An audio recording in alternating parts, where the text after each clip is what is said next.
ఆ దినములలో నెఫీలులు భూమి మీద నుండిరి, తరువాతను ఉండిరి.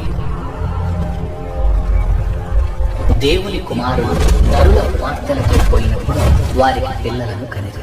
పూర్వకాలమందు పేరు పొందిన శూరులు వీరే. నరుల చెడుతనము భూమి మీద గొప్పదని, వారి హృదయం యొక్క తలంపులలోని ఊహ అంతయు ఎల్లప్పుడూ కేవలం చెడ్డదని యెహోవా చూచి తాను భూమి మీద నరులను చేసినందుకు యెహోవా సంతాపము నుండి తన హృదయములో నొచ్చుకొనెను.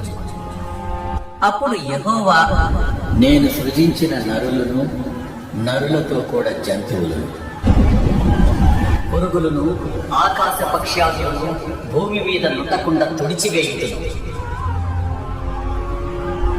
ఏలయనగా నేను వారిని సృష్టించినందుకు సంతాపము నొంది ఉన్నాను అని అనెను. అయితే నోవాహు యెహోవా దృష్టియందు కృప పొందినవాడాయన. ఆకాశపు తూములు విప్పబడెను,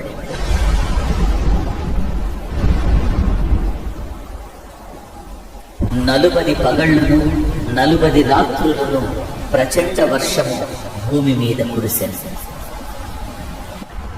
ఆ దినమందే నోవాహును, నోవాహు కుమారులకు షేమును, హామును, యాపెతును, నోవాహు భార్యయు వారితో కూడా అతని 3 కోడండ్రును ఆ ఓడలో ప్రవేశించింది. వీరే కాదు, ఆయా జాతుల ప్రకారము ప్రతి మృగమును, ఆయా జాతుల ప్రకారము ప్రతి పశువును, ఆయా జాతుల ప్రకారము నేల మీద ప్రాకు ప్రతి పురుగును, ఆయా జాతుల ప్రకారము ప్రతి పక్షియు, నానా విధములైన రెక్కలు గల ప్రతి పిట్టయు ప్రవేశించెను.